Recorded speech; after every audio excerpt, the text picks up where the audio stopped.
Hello दोस्तों, स्वागत है आपका मेरे यूट्यूब चैनल M/R में मैथ्स बाय रोहित, जिसमें हम पढ़ रहे हैं कक्षा 9 से 12वीं तक की गणित, है ना।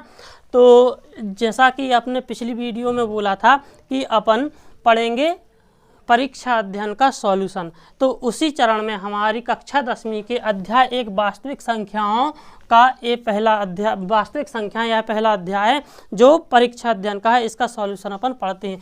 तो अपन स्टार्ट करते हैं वस्तुनिष्ठ प्रश्न से। पहला वस्तुनिष्ठ प्रश्न है हमारा, किसी पूर्णांक m के लिए प्रत्येक सम पूर्णांक का मान क्या होगा। प्रश्न हमसे पूछ रहा है कि m जो है एक पूर्णांक संख्या है।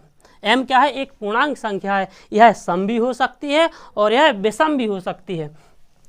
m के लिए प्रत्येक सम पूर्णांक का मान क्या होगा, मतलब जो सम संख्या होगी, यदि हमारे पास कोई पूर्णांक है तो सम जो संख्या होगी, m से जो सम संख्या बनेगी, सम पूर्णांक होगा, वह किस रूप का होगा। तो आइए हम देखते हैं। m माना यदि एक विषम संख्या है, मान लो यदि m एक विषम संख्या हुई तो m हमने क्या मान लिया? विषम संख्या। तो जैसे पहला ऑप्शन है m, तो m तो हमारी विषम संख्या है, उसने पूछा क्या है? सम पूर्णांक, तो ये तो ऑप्शन हट गया। दूसरा ऑप्शन क्या है? m धन 1। जैसा कि हम जानते हैं कि जितनी भी संख्याएं होती हैं उसमें एक संख्या सम होती है, एक संख्या विषम। जैसे हम गिनती की बात करें, है ना, 1 विषम, 2 सम, 3 विषम, 4 सम, 5 विषम। मतलब हर काउंटिंग में क्या होती है? एक सम संख्या आती है, एक विषम संख्या आती है ना। पहली यदि एक विषम है तो उसके जस्ट बाद की संख्या लगातार दूसरी संख्या क्या होगी? यदि पहली सम है तो दूसरी विषम होगी, फिर तीसरी सम, फिर विषम, है ना। तो यदि m विषम है तो m में 1 जोड़ने से क्या मिलेगी? हमें अगली संख्या मिलेगी। क्या मिलेगी? अगली संख्या। और हम जानते हैं कि एक सम होती है, एक विषम, फिर एक सम, फिर एक विषम। यदि m विषम है तो m में 1 जोड़ने से अगली संख्या क्या मिलेगी? सम। इसको हम मान लेते हैं, चलो ठीक है। लेकिन ये किसके लिए सत्य है? यदि m विषम होगा। उसने हमसे बोला नहीं कि m विषम है। यदि मान लो m विषम होगा तब तो ये सत्य है। लेकिन यदि m का मान सम हुआ तो फिर यदि m का मान सम हुआ तो m में 1 जोड़ने से हमें अगली संख्या मिलेगी, और अगली संख्या क्या होगी? विषम, है ना। तो हमसे ये नहीं बोला गया कि ये m सम है कि विषम, हमसे सिर्फ बोला गया है पूर्णांक। तो यदि m विषम हुआ तब तो ये सत्य है, लेकिन यदि m सम हो गया तो फिर ये असत्य हो जाएगा। इसलिए दूसरा ऑप्शन भी हट जाता है। हम करते हैं चौथे ऑप्शन की बात। चौथा ऑप्शन है हमारे पास 2m + 1। 2m + 1 इसी के समान। जैसे यदि m विषम हुआ तो 2 का गुणा करने पर वह क्या बन जाएगा? सम। बच्चों, अपन समझते हैं कि 2 का गुणा, किसी भी संख्या में 2 का गुणा करने से वह संख्या क्या बन जाती है? सम। क्योंकि हम सम संख्याओं की परिभाषा की बात करें तो सम संख्याएं हैं क्या? सम संख्याएं क्या हैं? सम संख्याएं वे संख्याएं जिनमें 2 का भाग जाता है, सम संख्याएं बनती हैं, है ना। तो यदि हम जिसमें 2 का भाग जाता है वह सम संख्या होती है। तो 2 का भाग किस में जाएगा? 2 का भाग उस संख्या में जाएगा जो संख्या 2 के गुणा से बनी होगी। मतलब यदि कोई संख्या 2 के गुणा से बन रही है तो उसमें किसी और का भाग जाए ना जाए, हम यह अवश्य कह सकते हैं कि 2 का भाग जाएगा। उदाहरण के लिए जैसे हमने लिखा 4 × 5, संख्या क्या बनी? 20, है ना। तो जो 20 जो है वह 4 और 5 के गुणा से बनी है। तो हम यह कह सकते हैं, हमें नहीं पता कि 20 में और किस किस से भाग जाएगा, लेकिन हम यह अवश्य रूप से कह सकते हैं कि 20 में 4 का भी भाग जाएगा और 20 में 5 का तो भाग जाएगा ही जाएगा। उसी प्रकार हम इसको समझाना चाह रहे हैं कि जो संख्या जिस संख्या से के गुणा से बनती है, उस संख्या में किसी अन्य संख्या का भाग जाए चाहे ना जाए, जिस संख्या के वह गुणा से बनी है उसका भाग जाएगा ही जाएगा। इसलिए हम जैसे इस संख्या को देख रहे थे हम, है ना। तो क्या है? 2m। तो 2 का गुणा यदि किसी भी पूर्णांक में होगा, चाहे वो सम हो चाहे विषम हो, यदि 2 का गुणा होगा तो भी क्या बन जाएगा? सम। और फिर इसमें क्या जुड़ा है? 1। तो हम जानते हैं सम संख्या में 1 जोड़ने पर वह क्या बन जाती है? विषम संख्या। उदाहरण भी देख लेते हैं एक। जैसे हमने लिखा 8 सम है और हमने इसमें 1 जोड़ा तो क्या बना? 9, चूँकि जी क्या है? विषम संख्या है। उदाहरण के लिए एक और देख लें। जैसे हमने लिखा 12, यह एक सम है, इसमें हम एक जोड़ेंगे तो क्या बनेगी 13, चूंकि जी क्या हो जाएगी विषम। अतः हम क्या समझे कि सम संख्याओं में एक जोड़ने पर क्या बन जाता है विषम, और 2 का गुणा यदि किसी संख्या में होगा तो वो सम बन जाएगी, तो जी सम बन गई और एक जोड़ने पर वो क्या बन गई विषम। और हमें क्या चाहिए सम पूर्णांक। तो हमने क्या सीखा है कि 2 का गुणा करने से किसी भी संख्या में चाहे वह सम हो चाहे विषम हो, 2 का गुणा करने से वह सम संख्या हो जाती है, इसलिए हमारा उत्तर इसका सही हो जाएगा जी। दूसरा क्वेश्चन है हमारा, किसी पूर्णांक q के लिए प्रत्येक विषम पूर्णांक का रूप क्या होगा। ये क्वेश्चन अपने पिछले क्वेश्चन का बिल्कुल उल्टा है ना। उसने उस क्वेश्चन में पिछले क्वेश्चन में हमसे पूछा था कि किसी पूर्णांक m के लिए प्रत्येक विषम सम पूर्णांक का रूप क्या होगा, इसमें पूछा है विषम पूर्णांक का रूप क्या होगा। चलो तो जैसे हम बात करते हैं कि उसने क्या बोला है किसी पूर्णांक q क्या है, कोई पूर्णांक है। ये नहीं बोला उसने हमसे कि सम है कि विषम है, कोई भी पूर्णांक है ना। तो वह विषम भी हो सकता है और सम भी हो सकता है। मतलब हमारे उदाहरण के लिए मान लें जैसे 5 भी हो सकता है और 6 भी हो सकता है। 5 हुआ, 5 है मतलब विषम है तो 5 और सम है, मान लो सम है तो 6। तो देखो यदि उसने क्या बोला है कि प्रत्येक विषम, प्रत्येक मतलब हर विषम पूर्णांक का रूप क्या होगा q।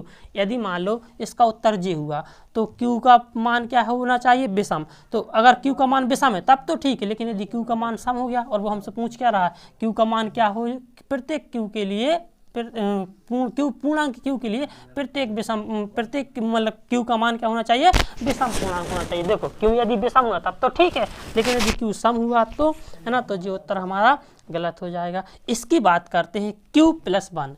यदि मान लो q विषम है तो एक जोड़ने पर विषम संख्याओं में एक संख्या जोड़ने पर क्या बन जाती है सम। यदि q विषम है और एक जोड़ने पर वह क्या बन जाएगी सम, तब तो जी हमारा गलत हो जाएगा क्योंकि उसको सम नहीं चाहिए, क्या चाहिए विषम। यदि q सम हुआ और एक जोड़ने पर वह क्या बन जाएगी विषम, तब सत्य हो जाएगा। लेकिन हमारा सत्यता क्या होनी चाहिए, हर बार चाहे कैसे कुछ भी कर लें हमारी है ना सत्यता सिद्ध होनी चाहिए। लेकिन इसमें सत्यता यदि जी q विषम है, यदि q सम है तो एक जोड़ने पर वह क्या बन जाएगी, q विषम है तो एक जोड़ने पर क्या बन जाएगी, q हमारी क्या है सम है तो एक जोड़ने पर क्या बन जाएगी विषम, तब तो सत्य है। लेकिन यदि q विषम हुआ तो इसलिए j भी नहीं होगा। इसकी बात करते हैं जी, तो हम पढ़ चुके हैं कि किसी भी संख्या में जी q कोई पूर्णांक है और किसी भी संख्या में 2 का गुणा करने पर वह क्या बन जाती है सम बन जाती है, तो j भी नहीं हुआ। बचा क्या हमारा जी ऑप्शन, तो जी होगा। क्यों, क्योंकि 2 का गुणा किसी भी संख्या में 2 का, q क्या है हमारी कोई संख्या है, q किसी भी संख्या में 2 का गुणा करेंगे तो वह क्या बन जाएगी सम बन जाएगी, और सम संख्या में 1 जोड़ेंगे तो वह क्या बन जाएगी विषम बन जाएगी। तो हमारा उत्तर ये सही हो जाएगा। कि तो तीसरा प्रश्न है n² - 1, ये एक संख्या है, वो हमसे प्रश्न पूछ रहा है यह संख्या 8 से विभाज्य होगी। मतलब इस संख्या, इससे जो भी संख्या बनेगी इसमें 8 का भाग जाएगा। कब पूछ रहा है, यदि n का मान क्या होना चाहिए। मतलब हमसे पूछा गया है कि n का मान क्या होना चाहिए कि ये संख्या 8 से विभाज्य, मतलब इस संख्या में 8 का भाग चला जाए। तो देखें हम यहाँ पर क्या देख पा रहे हैं कि n का वर्ग है, n का वर्ग है। मतलब यदि हम n कोई भी संख्या है तो यदि n का मान विषम हुआ, मतलब यदि n विषम संख्या है तो हम जानते हैं कि विषम संख्या का वर्ग भी विषम होता है और सम संख्या का वर्ग भी सम होता है। जैसे 1 विषम है, 1 का वर्ग करेंगे क्या आएगा 1, 2 सम है, 2 का वर्ग करेंगे क्या आएगा 4, 3 विषम है, 3 का वर्ग करेंगे तो 9, 4 का वर्ग 16, 5 का वर्ग 25। इतने से हम समझ पा रहे होंगे कि विषम संख्या का वर्ग विषम और सम संख्या का वर्ग सम होता है। मतलब यदि n सम है तो उसका वर्ग का मान n के वर्ग का मान भी सम होगा, और यदि n विषम है तो उसके वर्ग का मान क्या होगा विषम होगा। अब यहाँ पर देखो, यदि n का मान सम है उसमें से 1 घटाने पर क्या बनेगा विषम। n का मान यदि सम है तो इसका वर्ग भी सम होगा, और उसमें से 1 घटाएंगे तो क्या संख्या बन जाएगी विषम।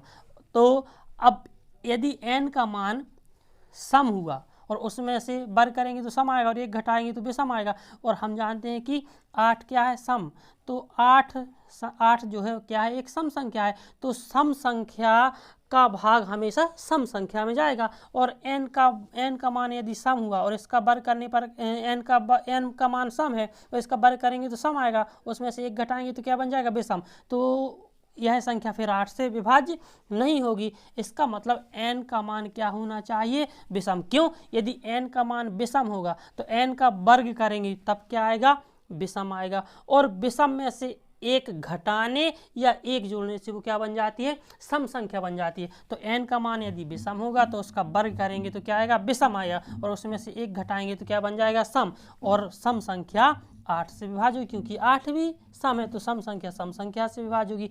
इसका मतलब n क्या होना चाहिए, एक विषम पूर्णांक होना चाहिए।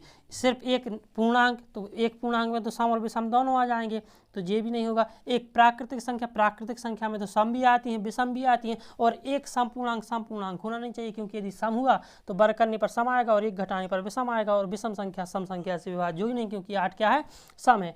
तो n का मान क्या होना चाहिए, एक विषम संख्या।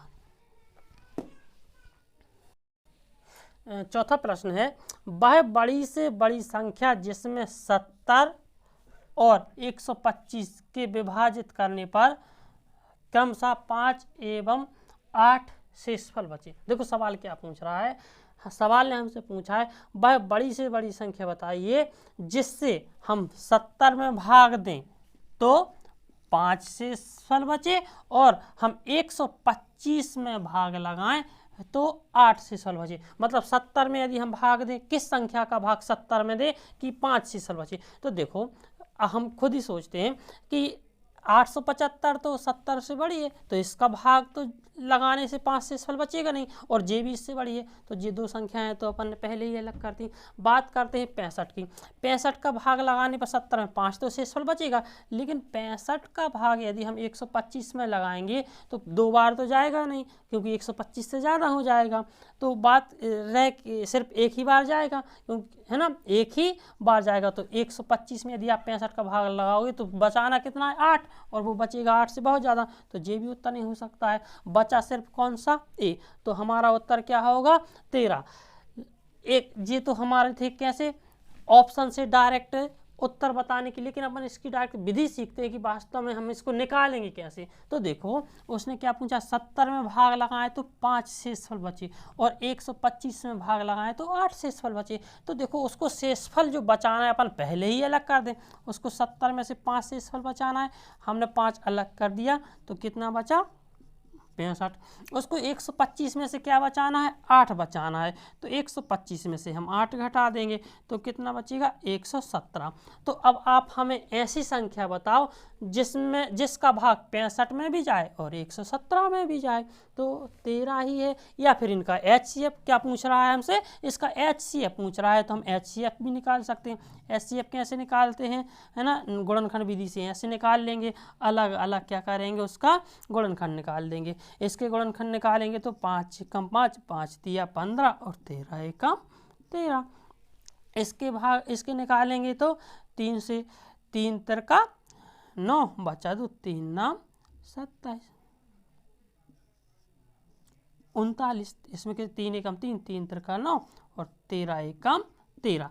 तो HCF क्या कहलाता है, HCF जिन संख्याओं का हम HCF निकाला है उनके गुणनखंड में उभयनिष्ठ गुणनखंड मतलब दोनों में ऐसी कौन सी संख्या है जो दोनों में आ रही, तो सिर्फ 13 ही है ना, तो 13 दोनों में आ रही। तो इसका मतलब इन दोनों 65 और 117 का HCF क्या होगा, 13। तो हमारा उत्तर क्या हो जाएगा, 13। प्रश्न क्रमांक 5वां प्रश्न है, यदि दो धनात्मक पूर्णांक ए और बी क्या है, दोनों धनात्मक पूर्णांक है, और वो किस रूप के हैं, इस रूप में लिखे हूँ। किस रूप में कि a का मान है x⁻³ इंटू y⁻3, x के ऊपर 3 की घात गुणा y के ऊपर 3 की घात, एवं b का मान ये है x गुणा y के ऊपर 3 की घात। और उसने क्या बोला, जहाँ x और y दोनों अभाज्य संख्याएं हैं, x और y दोनों अभाज्य संख्याओं का मतलब होता है कि देखो जो अभाज्य संख्याएं, उसने अभाज्य संख्या इसलिए बोला है क्योंकि जो अभाज्य संख्याएं होती हैं उनका HCF केवल और केवल 1 होता है। HCF 1 होने का मतलब है कि x और y दोनों संख्याएं ऐसी संख्याएं हैं कि यदि हम इनमें भाग लगाएं तो केवल एक ही वो संख्या होगी जिसका इन दोनों में भाग जाएगा, तो ये कहलाती हैं अभाज्य संख्याएं। तब ए और बी का HCF क्या होगा, उसने हमसे बोला ए और बी का HCF क्या होगा, मतलब ए का मान जे, बी का मान जे है, HCF क्या होगा, HCF का मतलब कि ऐसी कौन सी संख्या होगी जिसका भाग इसमें और इस दोनों में चला जाए। तो देखो देखते हैं कि यहाँ पर है x और y, x y, तो क्या निकालें हैं, बड़ी से बड़ी x का भाग इसमें लगाएंगे तो x के ऊपर 3 की घात है, जैसे x के ऊपर 3 की घात है, y के ऊपर 3 की घात है, इसका में x और y का भाग लगाएंगे, एक x से 3 की कट जाएगी 2 की बचेगी, इससे 3 की घात कट जाएगी 2 की बचेगी, है ना। इसका भाग तो ज़रा हो सकता है जे HCF हो, लेकिन यदि हमें इससे भी कोई बड़ी संख्या मिलेगी तो वो HCF होगा। इसका भाग लगाते हैं, इसका भाग इसमें चला जाएगा, x यहाँ पर x के ऊपर 1 की घात है, यहाँ 3 की घात है, इससे भाग लगाएंगे तो यहाँ पर 2 की बचेगी और इसका भाग लगाएं तो यहाँ पर 1 की बचेगी। हो सकता है ये भी है, लेकिन देख लें इससे बड़ा, इसका भाग लगाने पर क्या बचा है, x स्क्वायर वाई स्क्वायर। हमें ऐसा HCF देना है कि छोटे से छोटा बचे। इसका भाग लगाएंगे x to the power 3 y to the power 3 x y square, इससे काटेंगे तो ये 2 की घात बचेगी और इससे काटेंगे तो ये 1 की, तो हमारे पास उत्तर क्या आ जाएगा, x स्क्वायर वाई। यदि इसका भाग लगाएंगे तो इसका भाग इसमें तो चला जाएगा, है ना, 1 बचेगा, लेकिन इसका भाग इसमें लगाएंगे तो इसमें x के ऊपर 1 की घात है, इसमें x y के ऊपर 3 की घात है, यहाँ पर क्या है x क्यू y क्यू, तो इसका भाग लगाने के लिए इसमें x के ऊपर 3 की घात है ही नहीं, तो ये तो उत्तर हो ही नहीं सकता। इसकी बात करते हैं तो देखो इसमें x के ऊपर 3 की घात है तो इसमें तो भाग चला जाएगा और y के ऊपर 2 की इसमें चला जाएगा, लेकिन इसका भाग इसमें लगाएंगे तो इसमें नहीं जाएगा, क्योंकि यहाँ पर x के ऊपर 1 की घात, y के ऊपर 3 की घात, और जी क्या है हमारे पास x के ऊपर 3 की घात, y के ऊपर 2 की घात, तो इसका भाग लगाने के लिए हमारे पास x के ऊपर 3 की घात नहीं है, तो ये तो उत्तर हो ही नहीं सकता। अब देखते हैं इन दोनों में से उत्तर क्या होगा, तो इसका भाग लगाने पर शेषफल, जहाँ शेषफल कम से कम बचे, है ना, तो यदि हमने इसका भाग लगाया, यहाँ पर क्या है x y के ऊपर 3 किया,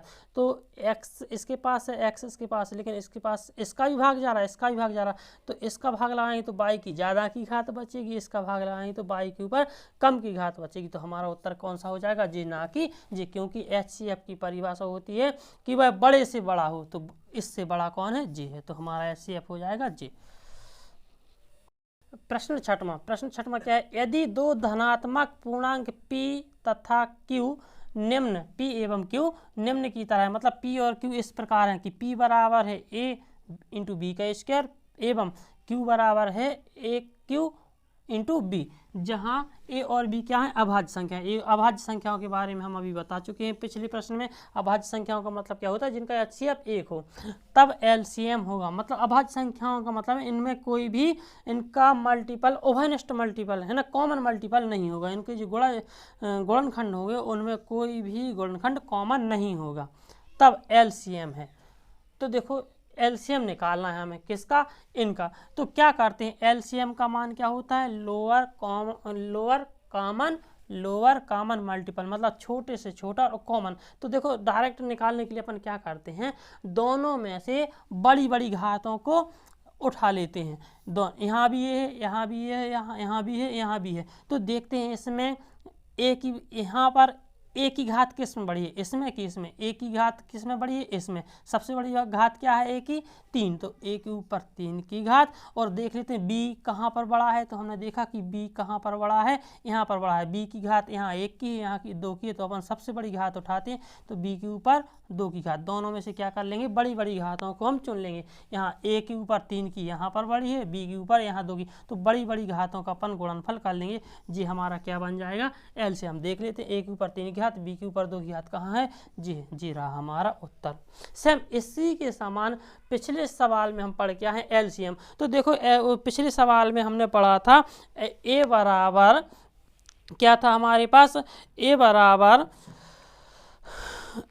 x क्यू y के ऊपर 2 की घात, और हमारे पास था b बराबर x y के ऊपर 3 की घात। तो जैसे हम LCM में बड़ी बड़ी घातों को उठा रहे थे, तो हम पिछले सवाल को हम ऐसे भी कर सकते थे कि HCF के लिए हम क्या कर लें, छोटी छोटी घातों को उठा लें। तो छोटी घात कहाँ है, जी रही।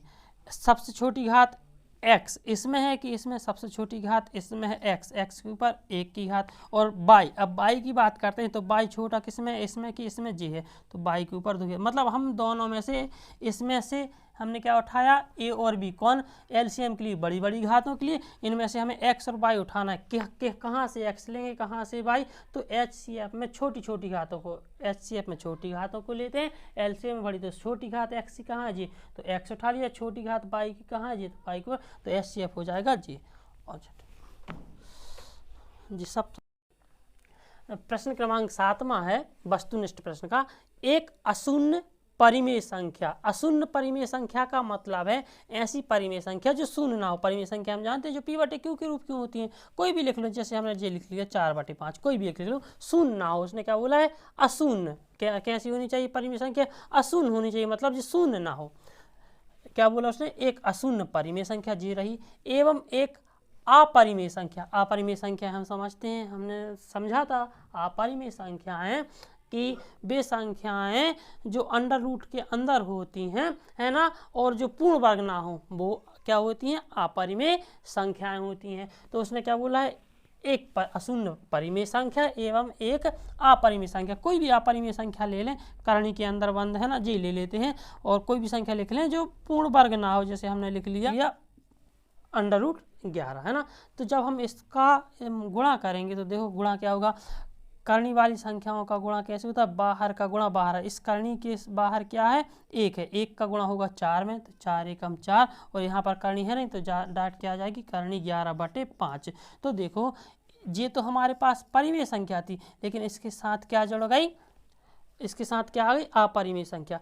तो हम कोई भी ऐसे एक और उदाहरण लेते हैं, जैसे हमने लिया कोई सा भी, चलिए 5/7, इसमें किसी अन्य संख्या जैसे करणी 13, इसका हम गुणा करेंगे तो क्या आएगा, 5 करणी 13/7, तो जी क्या बन गई, अपरिमेय संख्या। तो हम क्या सीखे हैं कि किसी भी संख्या में यदि हम अपरिमेय संख्या का गुणा करेंगे, एक संख्या कैसी होनी चाहिए, परिमेय संख्या, एक संख्या है अपरिमेय संख्या, तो परिमेय संख्या और अपरिमेय संख्या का गुणनफल हमेशा अपरिमेय संख्या ही होगा।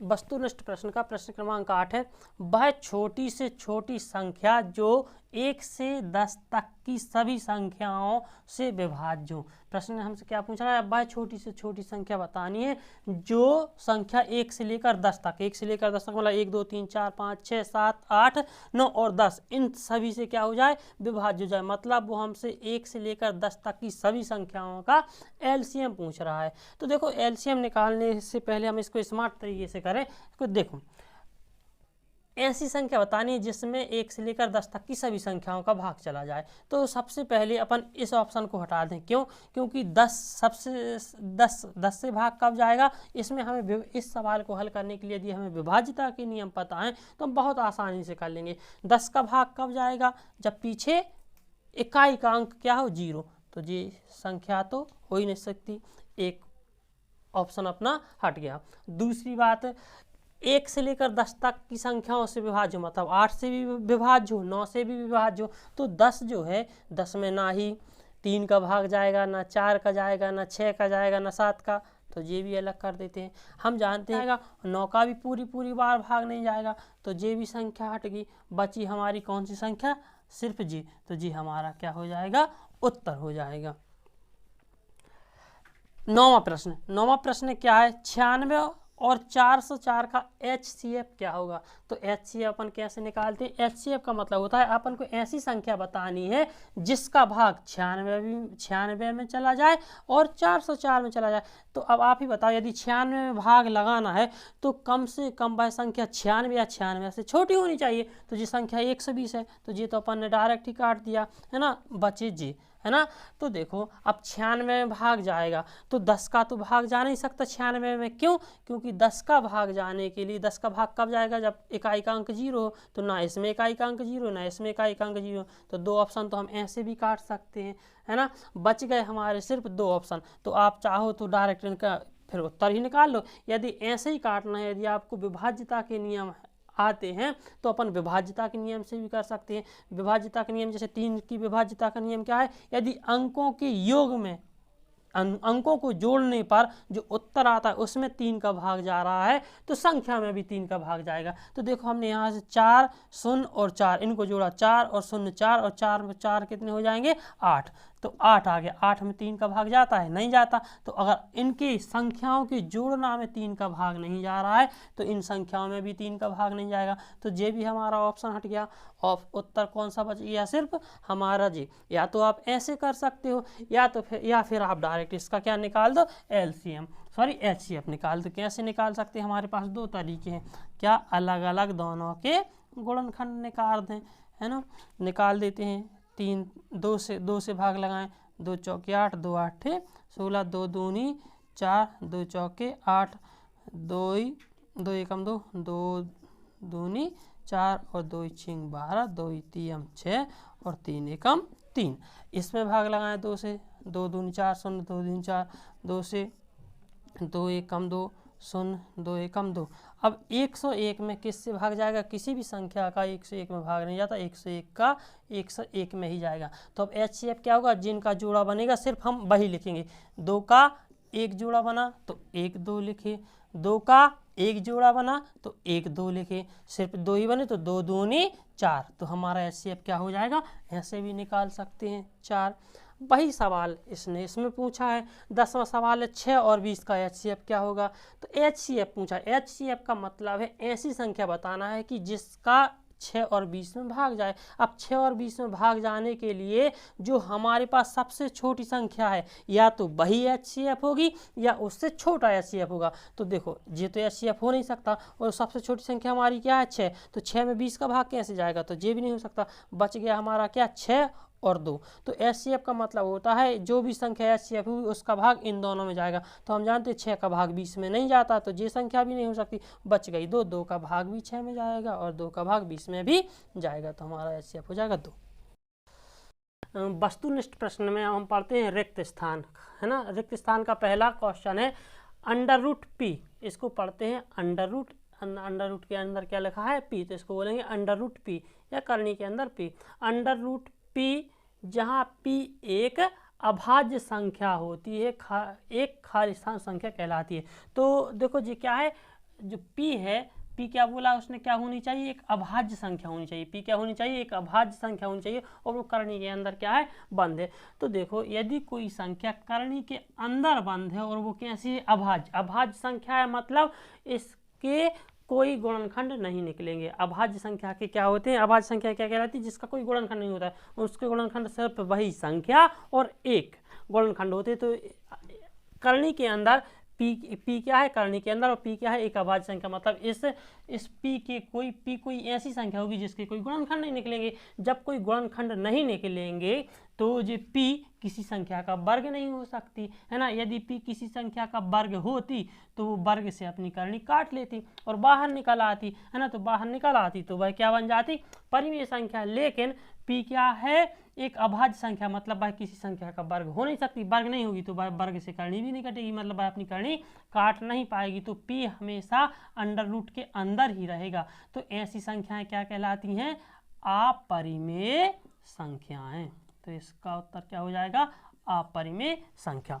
दूसरा क्वेश्चन है संख्याओं में प्रत्येक उभयनिष्ठ अभाज्य गुणनखंड की सबसे छोटी घात का गुणनफल क्या कहलाता है। मतलब वो हमसे ये पूछ रहा है कि यदि आपको बहुत सारी संख्याएं दी गई हैं, बहुत सारी संख्याएं दी गई हैं और उसमें जो सबसे छोटी घात होती है, उन जो गुणनखंड होंगे उनकी सबसे छोटी घात होती है, उनका गुणनफल क्या कहलाएगा। उदाहरण के लिए जैसे हमने एक संख्या लिख ली 4 और एक संख्या लिख ली 12, हमने इसके गुणनखंड निकाले तो क्या आएंगे इसके गुणनखंड, 2 दूनी 4, 2 एकम 2। इसके गुणनखंड निकालें तो 2 6 12, 2 3 6 और 3 एकम 3। तो इसमें क्या है 2 गुणा 2, या इसको हम क्या लिख सकते हैं 2 का वर्ग, और जी क्या है 2 गुणा 2 गुणा 3, तो इसको हम क्या लिख सकते हैं 2 का वर्ग और ये गुणा 3। 2 गुणा 2 को हम क्या लिख सकते हैं 2 के ऊपर 2 की घात। तो इसमें देखो इसका एचसीएफ क्या हो जाएगा 2, इसका 2 का एक जोड़ा बना तो 2 गुणा 2 का 1 जोड़ा बना तो 2, 2 दूनी 4, जी क्या हो जाएगा इसका HCF। और सवाल ने हमसे क्या पूछा है, इन संख्याओं में उभयनिष्ठ अभाज्य गुणनखंड, उभयनिष्ठ क्या है, जी है, जी क्या है उभयनिष्ठ, और जी अभाज्य गुणनखंड है। इनकी सबसे छोटी घात, सबसे छोटी घात कहाँ हुई, यहाँ पर 2 की घात है, यहाँ पर 2 की घात है, तो सबसे छोटी भी जी कहलाएगी। तो ये सबसे छोटी घात 2 के ऊपर 2 की घात मतलब 4, क्या है इसका HCF। तो सबसे छोटी घात क्या कहलाती, HCF। क्या लिखेंगे, HCF, या हिंदी में लिखेंगे महत्तम समापवर्तक।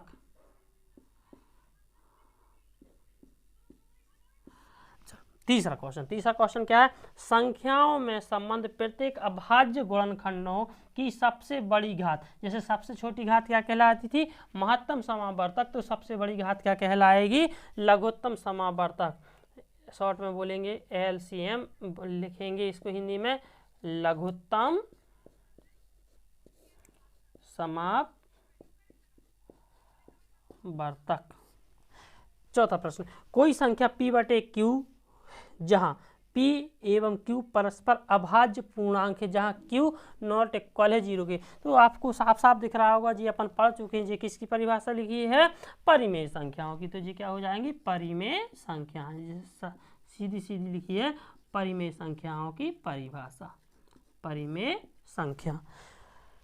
अब जी क्या लिखा है, HCF, 2 संख्याएं हैं A और B, तो क्या लिखा है HCF किसका, A और B का HCF गुणा A और B का LCM किसके बराबर होगा। तो देखो हमने इसमें एक सूत्र पढ़ा है कि 2 संख्याओं का गुणनफल, 2 संख्याओं का गुणनफल उनके HCF और LCM के गुणनफल के बराबर होता है। तो इसमें 2 संख्याएं कौन सी हैं, A B, तो इनका A और B का जो गुणनफल होगा वह 2 संख्याएं कौन सी, A और B, तो इनका जो A और B का जो गुणनफल होगा इनके HCF और LCM के गुणनफल के बराबर। तो उसने हमें क्या दिया था, HCF गुणा LCM किनका, A और B का, तो A और B के गुणनफल के बराबर होगा। इसके बाद पढ़ते हैं हम सही जोड़ी, इसके बाद पढ़ते हैं हम सही जोड़ी।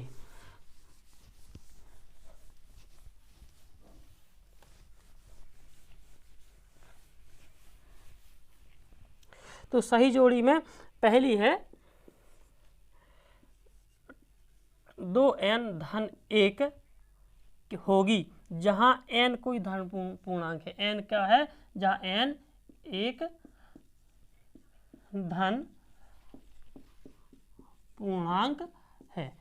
n क्या है, n एक धन पूर्णांक है, n क्या है, एक धन पूर्णांक है, मतलब 1 2 3 4 5 प्राकृतिक संख्या कुछ भी हो सकती है। तो उसने हमसे पूछा है कि 2n धन 1 मतलब 2 गुणा n धन 1 क्या होगा।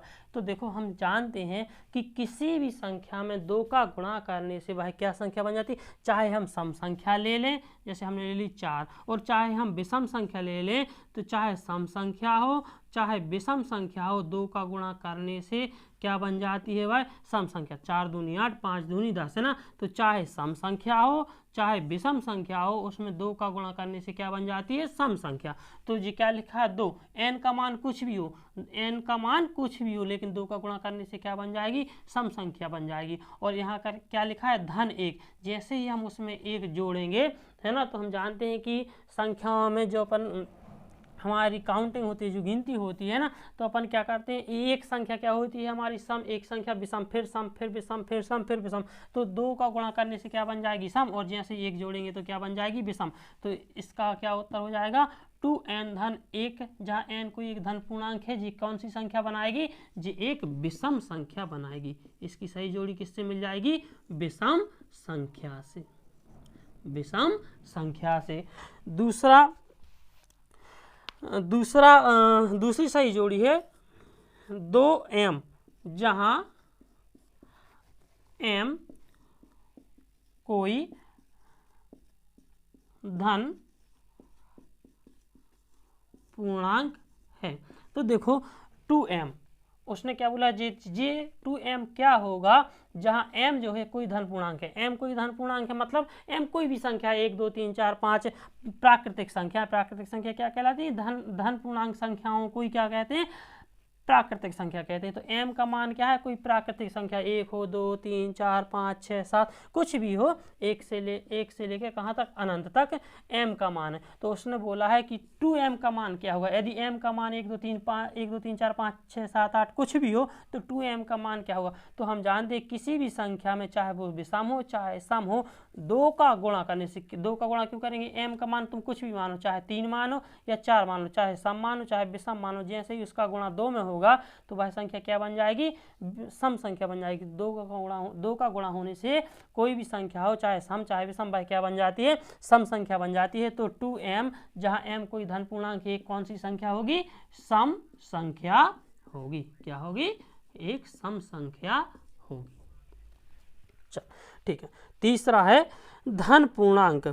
धन पूर्णांक, जो धन पूर्णांक होते हैं, धन पूर्णांक समझ लेते हैं। धन पूर्णांक क्या है, तो देखो हम जैसे हम एक संख्या रेखा बनाए है ना, ये है संख्या रेखा, किसकी रेखा है, पूर्णांकों की संख्या रेखा। तो 0 1 2 3 डॉट डॉट डॉट अनंत तक, ऋण 1 ऋण 2 ऋण 3 डॉट डॉट ऋण अनंत तक। तो उसने हमसे कौन सी पूछी है, धन और पूर्णांक है। तो देखो 0 ना धन का होता है ना ऋण का होता है, तो जी नहीं लेना। और उसने क्या बोला, धन पूर्णांक, तो जी ऋण वाले भी नहीं लेने हैं। उसने क्या बोला है, धन पूर्णांक, तो धन पूर्णांक में कौन सी संख्याएं आएंगी, जे वाली। और हमने प्राकृतिक संख्याओं में भी पढ़ा था, वे संख्याएं जो 1 से शुरू होकर धन अनंत तक जाती है क्या कहलाती है, प्राकृतिक संख्याएं। तो धन पूर्णांक को ही क्या कहते हैं, प्राकृतिक संख्या। क्या कहते हैं, प्राकृतिक संख्या। तो इसका उत्तर, तीसरे का उत्तर हो जाएगा प्राकृतिक संख्या। अगला है परिमेय एवं अपरिमेय संख्याएं। परिमेय एवं अपरिमेय संख्याएं। अपरिमेय संख्याएं, तो हम जानते हैं कि जो वास्तविक संख्याएं होती हैं वो परिमेय एवं अपरिमेय संख्याओं से मिलकर बनती हैं। तो जो परिमेय एवं अपरिमेय संख्याएं होती हैं वह क्या कहलाती हैं, संयुक्त रूप से वास्तविक संख्याएं कहलाती हैं। रियल नंबर, जो हमारे अध्याय का नाम भी है, वास्तविक संख्याएं कहलाती हैं। अगला है √-p, जहां p धन पूर्णांक है। p क्या है, धन पूर्णांक है। मतलब उसके कहने का मतलब है कि क्या लगा, अंडर रूट ऋण p का जो मान है वह धन है। मतलब p का ऋण, जे इसका ऋण रहेगा, p का मान 1 है 2 है 3 है 4 है, कुछ भी इनमें से धन पूर्णांकों में से हम कुछ भी ले सकते हैं। जैसे मान लो हमने 3 लिया या 4 लिया, तो हमारे पास क्या हो जाएगी, √3 है ना। आप बोलो तो जी क्या हो जाएगी, हमारी एक काल्पनिक संख्या। नहीं आया होगा समझ में, क्यों, क्योंकि चलो अच्छा हम दूसरा उदाहरण लेते हैं। जैसे हमने लिया जी ऋण 4, तो आप बोलोगे सर 4 इसको हम ऐसा लिख सकते हैं, ऋण 2 का वर्ग। तो नहीं, क्योंकि जी हमारे पास 4 है, जी वर्ग किसका होगा, सिर्फ 2 का वर्ग होगा, ऋण का वर्ग नहीं होगा, क्योंकि हमारे पास ऋण 2 बार नहीं है, 1 बार है। तो हाँ, हम ऐसा लिख सकते हैं ऋण 2 का वर्ग, है ना, ऐसा लिख सकते हैं। तो देखो 2 का वर्ग इसको हम करेंगे, तो अब वर्ग करने के बाहर संख्या निकालने के लिए क्या चाहिए, वह वर्ग से करनी काट लेती। चलो ठीक है, मान लेते हैं जी 2 वर्ग से अपनी करनी काट लेगा, तो बाहर क्या आ जाएगा, 2 अंडर रूट के अंदर, तो फिर भी ऋण रह जाएगा। और ऋण लिख नहीं सकते, अकेला ऋण नहीं लिखेंगे तो क्या लिख देंगे, ऋण 1। तो जी संख्या क्या हो जाएगी, अभी भी करनी पूरी तरह से खत्म नहीं हुई। हालांकि ऐसा नहीं होगा, लेकिन फिर भी लिख देंगे, है ना। तो जो करनी पूरी तरह से खत्म नहीं हुई है ना, तो वह संख्या है। देखो जी 4 कभी भी ऐसी जी संख्या बाहर नहीं निकलती। यदि इसके साथ ऋण नहीं होता तो जी क्या होती, अपरिमेय संख्या होती। जी अपरिमेय होती और जी बाहर निकाल आती है ना, तो जी परिमेय होती। जी क्या होती, अपरिमेय। लेकिन इसमें क्या लगा है, ऋण लगा। एक तो जी 3 बाहर नहीं निकल सकता, ऊपर से क्या भी लगा है, ऋण, तो और भी नहीं निकल सकता। तो जी ऐसी संख्याएं क्या कहलाती हैं, काल्पनिक संख्याएं। इनको क्या बोलेंगे, काल्पनिक संख्या। काल्पनिक संख्या। अब हम पढ़ते हैं सत्य असत्य।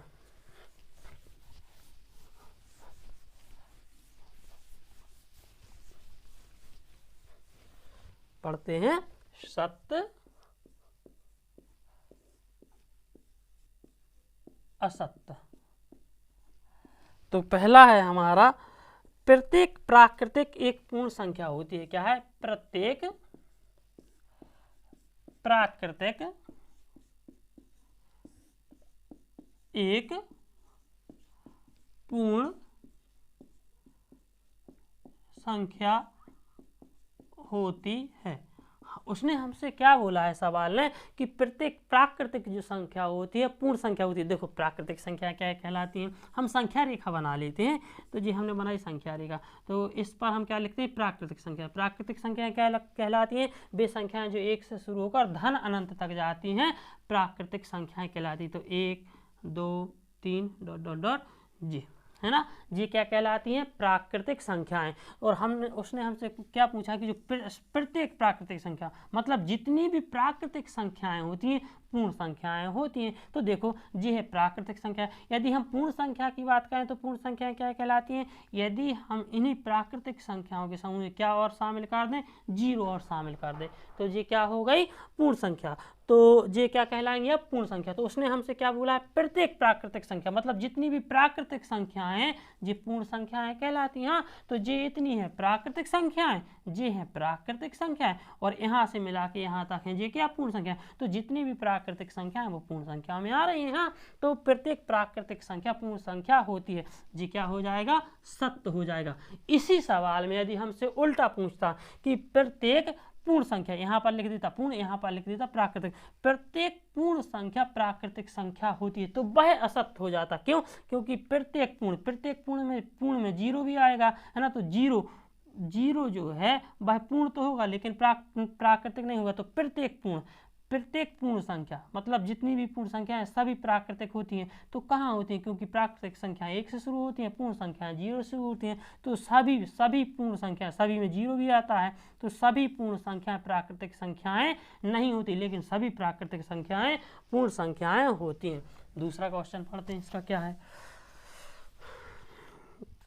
प्रत्येक पूर्णांक प्राकृतिक संख्या होती है। यही बात जो अभी हमने बताई है वही बात इसमें आई कि प्रत्येक पूर्णांक बात करते हैं। प्रत्येक पूर्णांक की बात करें जी होते हैं, जी है 0 1 2 3, जी है हमारे पास क्या? धन प्राकृतिक संख्याएं।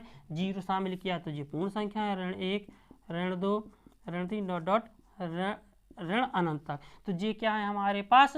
पूर्णांक संख्या। तो उसने क्या बोला? प्रत्येक पूर्णांक संख्या प्राकृतिक संख्या होती है। तो जितनी भी पूर्णांक संख्या है वो प्राकृतिक संख्याएं होती हैं। तो नहीं होती। क्यों? क्योंकि प्राकृतिक संख्याएं कहलाती हैं जी और पूर्ण संख्याएं कहलाती हैं सारी। तो ये तो प्राकृतिक संख्या है, उसने बोला है सभी पूर्णांक संख्याएं प्राकृतिक संख्याएं होती हैं। तो देखो ये पूर्णांक है लेकिन प्राकृतिक नहीं। तो सभी पूर्णांक प्राकृतिक संख्याएं नहीं होती। तो हमारा जो दूसरा क्वेश्चन है वो क्या हो जाएगा? असत्य, क्योंकि सभी पूर्णांक प्राकृतिक संख्या नहीं होती। इसी का उल्टा अगर हमसे पूछता कि सभी प्राकृतिक संख्याएं पूर्णांक होते हैं तो हाँ वो सत्य हो जाता, क्योंकि जितनी प्राकृतिक है वो पूर्णांक में आ रही।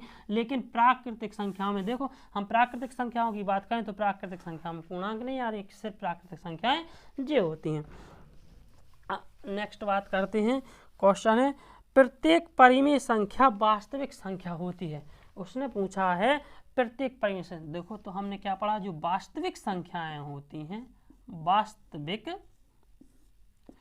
संख्या, जो वास्तविक संख्या होती हैं वो किससे मिलकर बनती हैं? परिमेय संख्याओं, परिमेय और अपरिमेय, इन दोनों से मिलकर जो वास्तविक संख्याएं होती हैं वो परिमेय और अपरिमेय से मिलकर बनती हैं। तो क्वेश्चन ने हमसे पूछा है प्रत्येक मतलब सभी परिमेय संख्याएं वास्तविक संख्याएं होती हैं। हाँ, तो चौथा प्रश्न जो है हमारा सही हो जाएगा, है ना। सॉरी, तीसरा प्रश्न क्या हो जाएगा हमारा? सही हो जाएगा। प्रत्येक परिमेय संख्या वास्तविक संख्या होती है। यदि उसने हमसे पूछा होता प्रत्येक अपरिमेय संख्या वास्तविक संख्या होती है, तब भी सही होता कि प्रत्येक अपरिमेय संख्या वास्तविक संख्या होती है। लेकिन यदि इसी का उल्टा पूछा होता कि प्रत्येक वास्तविक संख्या, प्रत्येक को हम सभी बोल सकते हैं, सभी वास्तविक संख्याएं परिमेय संख्याएं होती हैं, तो फिर असत्य हो जाता। क्यों? क्योंकि यदि सारी वास्तविक संख्याएं परिमेय संख्या में चली जाएंगी तो फिर अपरिमेय को क्या बचेगा, है ना। तो इसका उत्तर हो जाएगा सही कि सभी परिमेय संख्याएं वास्तविक संख्या होती हैं, सत्य है। नेक्स्ट क्वेश्चन है प्रत्येक वास्तविक संख्या अपरिमेय संख्या होती है। प्रत्येक वास्तविक संख्या अपरिमेय संख्या होती है। देखो जो हमने अभी समझाया वही, उसने क्या बोला, प्रत्येक वास्तविक संख्या अपरिमेय संख्या होती है। प्रत्येक का मतलब हम सभी भी बोल सकते हैं कि सभी वास्तविक संख्या, मतलब जितनी भी वास्तविक संख्याएं हैं वे परिमेय संख्याएं होती हैं। तो ये सवाल हो जाएगा असत्य। क्यों? क्योंकि यदि सारी की सारी वास्तविक संख्याएं अपरिमेय संख्याएं, और हमने पढ़ा क्या है कि परिमेय और अपरिमेय मिलकर वास्तविक बनाती हैं, यदि सारी की सारी वास्तविक अपरिमेय हो गई तो फिर परिमेय को क्या बचेगा, है ना। तो ये सवाल हो जाएगा क्या हमारा चौथा असत्य। पांचवा प्रश्न है, प्रत्येक पूर्णांक को p/q के रूप में व्यक्त किया जा सकता है जहां p एवं q कोई धन पूर्णांक है लेकिन q बराबर 0 ना हो। सत्य है, मतलब है ना। वो हमसे देखो पांचवा सवाल में पूछ क्या रहा, उसने हमसे परिमेय संख्याओं की परिभाषा पूछी। परिमेय संख्याओं की परिभाषा क्या होती है कि प्रत्येक p/q, मतलब जो p और q है वो कैसी हैं, धन पूर्णांक संख्याएं, और जो q है उसने देखो सवाल में क्या पूछा है, प्रत्येक p/q जहां p और q दोनों क्या हैं, पूर्णांक संख्याएं हैं। p और q क्या है, दोनों पूर्णांक संख्याएं हैं, और q क्या नहीं होना चाहिए, 0 के बराबर नहीं होना चाहिए। उसने शर्त लगाई p और q है पूर्णांक संख्या लेकिन q क्या नहीं होना चाहिए, 0। तो ये क्या होती हैं, परिमेय संख्याएं होती हैं। तो जी क्या हो जाएगा हमारा सत्य हो जाएगा। छठवां सवाल क्या है, करनी दो एक परिमेय संख्या, करनी दो एक परिमेय संख्या है। उसने हमसे क्या पूछा है कि करनी दो एक परिमेय संख्या है। तो देखो करनी दो यदि एक परिमेय संख्या है तो वो अंडर रूट के बाहर निकलनी चाहिए, और अंडर रूट के बाहर कब निकलेगी, जब दो किसी संख्या का वर्ग है। तो हम जानते हैं कि दो किसी भी संख्या का पूर्ण वर्ग नहीं होता। जब दो किसी भी संख्या का पूर्ण वर्ग नहीं होता है तो ये बाहर नहीं निकल सकती। और सुन और देखें, दो क्या है, एक अभाज्य संख्या है। दो क्या है, एक अभाज्य संख्या है। अभाज्य संख्या है मतलब इसके कोई गुणनखंड नहीं है। जब इसके कोई गुणनखंड नहीं होंगे जी, तो हमने क्या पढ़ा है, यदि अंडर रूट के अंदर कोई अभाज्य संख्या होती है तो वे क्या कहलाती है, एक अपरिमेय संख्या कहलाती है। उसने हमसे क्या पूछा है, करनी दो एक परिमेय संख्या है। तो करनी दो एक परिमेय संख्या नहीं होगी क्योंकि करनी दो एक अपरिमेय संख्या है। नेक्स्ट पढ़ते हैं, एक शब्द या एक वाक्य में उत्तर लिखिए। एक शब्द या एक वाक्य में उत्तर लिखिए। तो देखते हैं, पहला है 4 और 5, 4 एवं 5 का महत्तम समावर्तक मतलब HCF क्या होगा। तो देखो हम देख पा रहे हैं कि 4 और 5 दोनों ही कैसी हैं,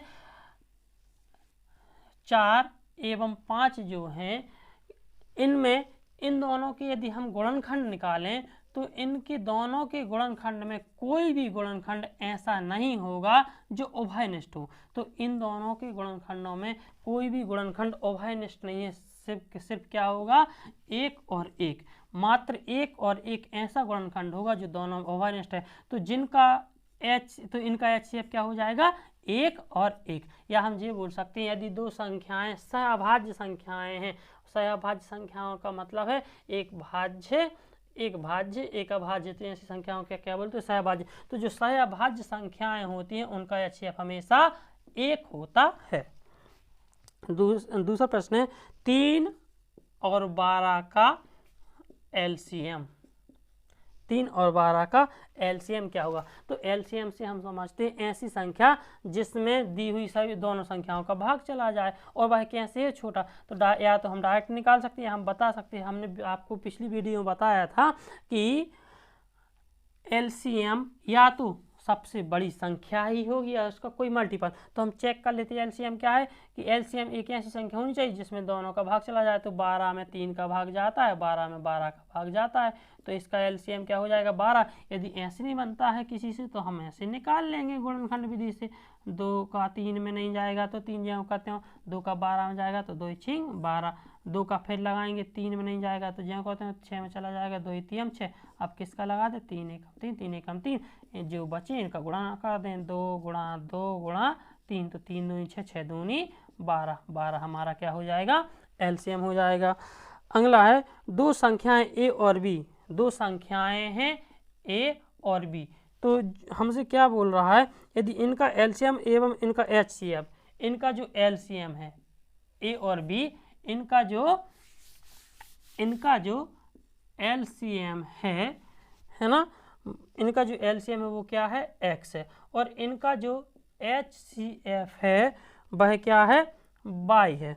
तो हमसे पूछा क्या गया है, हमसे पूछा गया है कि ए बी x और y में ए और b और x और y में क्या संबंध होगा। तो देखो हम जानते हैं कि दो संख्याओं का गुणनफल इनके एलसीएम और एचसीएफ के गुणनफल के बराबर होता है। तो ये संबंध होगा किसमें, ए और बी, ए बी और एक्स वाई में, कि ए गुणा बी बराबर होगा एक्स गुणा वाई के। चलो अगला क्वेश्चन है, चौथा प्रश्न है, यदि यदि यदि ए बराबर बी क्यू तो ए और बी में क्या संबंध है, ए और बी में क्या संबंध है, क्या संबंध है। वो हमसे ये बोला है कि यदि ए बराबर बी क्यू है तो ए और बी में क्या संबंध है। तो देखो ये संबंध है कि जो ए है वह कैसे बनता है, जब बी का गुणा क्यू में होता है। उदाहरण से समझते हैं, जैसे हमसे कोई पूछने लग जाए 20 बराबर 5 गुणा 4 में क्या संबंध है ना, जैसे ऐसे लिखा है, ए कैसे बनता है जब बी और क्यू का गुणा होता है, 20 कैसे बनता है, 20 कैसे बनता है जब 5 गुणा 4 से। इसको हम इस प्रकार से लिख सकते हैं, हाँ यहीं लिख दें, जैसे हम लिखा जी 20 बराबर 5 गुणा 4 है ना। तो ये ए कैसे बना, बी और क्यू का गुणा होना चाहिए, 20 कैसे बना, 5 और गुणा 5 का 4 में गुणा। तो उसने बोला ए और बी में क्या संबंध है, हम पूछ लेना चाहें 20 और 5 में क्या संबंध है। तो 20 और 5 में ये संबंध है कि यदि 20 5 गुणा 4 के बराबर है, इसका मतलब 5 20 का कोई गुणनखंड होगा, जब क्योंकि 20 कैसे बनता है, 5 का गुणा होने से, 5 का किसी भी संख्या में 5 का 4 में गुणा होता है तब 20 बनता है। तो 5 के गुणा से 20 बना है, इसका मतलब 5 क्या है, 20 का गुणनखंड है। ऐसे यहाँ पर देख लें, ए बी का गुणा करने पर, बी का क्यू में गुणा करते हैं तब ए बनता है, मतलब ए जो बी है भाई ए का क्या है, एक गुणनखंड है। तो हम बता सकते हैं, और ए और बी में क्या संबंध होगा कि जो बी होगा वह ए का गुणनखंड होगा।